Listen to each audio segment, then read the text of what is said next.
The Federal Reserve announced yesterday it is holding rates steady, despite a pressure campaign from the president to cut rates. This comes as the DOJ is investigating Fed Chair Jerome Powell. Treasury Secretary Scott Bessent spoke with our Kelly O'Grady, where he defended that investigation and spoke about the administration's Trump accounts for young Americans. Treasury Secretary Scott Bessent says no one is beyond reproach, even the Federal Reserve. The Department of Justice is investigating Fed Chair Powell. What message should that send to future Fed chairs as the president is about to announce who will succeed Powell? I think that the message is that independence does not mean no accountability. I've been calling for the Fed to do an internal investigation on numerous things since last spring. We also discussed the new Trump accounts. We're going to give every newborn American child a financial stake in the future. Tax-deferred investment accounts U.S. citizens with a child under 18 can opt into when filing taxes. For the families who have children between January 1st, 2025 and December 31, 2028, you've got $1,000 coming from the government. Parents, employers, and nonprofits can make contributions in any Trump account up to $5,000 annually. If the government's initial $1,000 deposit is left alone, it could grow to $5,800 in 18 years. But by contributing the maximum, over $300,000. How are you going to prevent the wealth gap from widening with this program? Well, I think that is a terrible criticism. It shows how out of touch anyone who says that is.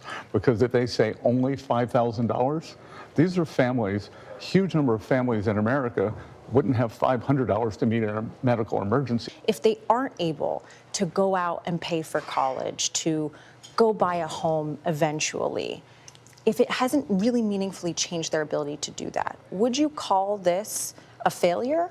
Or is there a different way that the Treasury measures success in this particular program? As I said, so many Americans couldn't even meet a $500 emergency.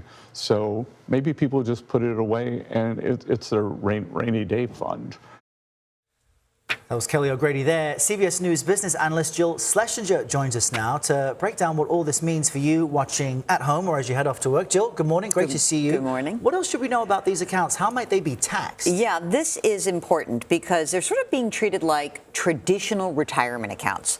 Money that goes in, there's no tax deduction or anything, but money goes in there and it grows. When the money comes out, it's taxable. And so what you have to remember is it's great news because when you're 18 years old and the money comes out, what's your tax bracket? It's probably pretty low. So this is good.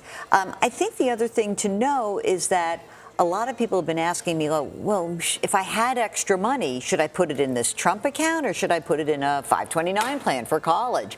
I love the 529 plan because it has actually a better tax treatment because the money that goes in, it does grow without taxation. But when you take it out for qualified education expenses, no tax due at all.